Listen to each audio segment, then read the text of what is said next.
Приятелчета, как сте, какво става? Надявам се, че ви хващам добро настроение. Тук що приключихме едно нощно каране на Боровец, беше супер яко. И докато карах, ми дойде идея да заснема това клипче с една тема, която може би ще е доста интересна от психологическа гледна точка. Сигурен съм, че ви се случва всеки ден да се ядосате за нещо, за някаква супер малка дреболия и след само няколко минути да започнете да се ядосате, че вече сте се ядосали. Спокойно, това няма нищо лошо, това е част от човешката природа и ние сме единствените същества на тази планета, които имат възможността да разсъждават върху мислите си. Проблема идва от там, че обществото заклеймява подобен тип емоции, като гняв, страх, безпокойство. И на фона на всичките фейсбук постове, как някой се е оженил, някой му се е родил детенце, ние почваме да се чувстваме виновни за това, че не се чувстваме добре. Какъв е извода, какъв е изхода? За мен най-добрият вариант е да спре да ни пука. Като това имам предвид не да бъдем безразлични, а да се чувстваме комфортно, че сме различни.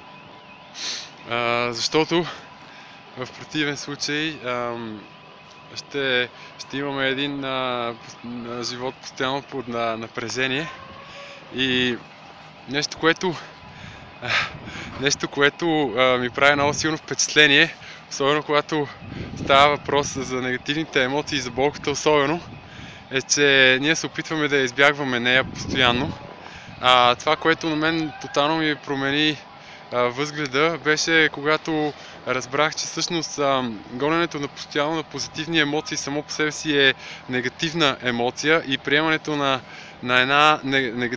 едно негативно преживяване само по себе си това го прави позитивно. Поемам предвид, не знам от вас колко, например, карат сноуборд или ски, но когато се учех, си спомням, че моята цел в началото беше да падна възможно най-много пъти. Да, ако искате да се научите да карате борд, бъдете готови за това.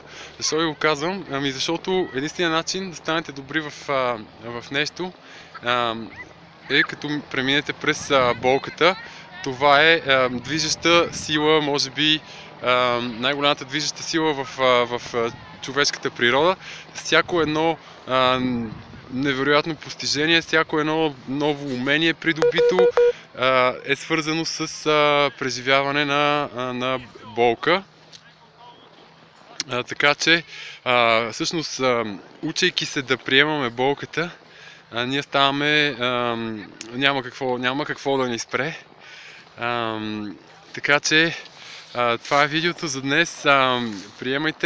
Приемайте болката, приемайте предизвикателствата, всяко едно негативно преживяване, приемайте го като позитивно и не се стремете живота ви да бъде лишен от болка, защото самото бягство от болката е болка.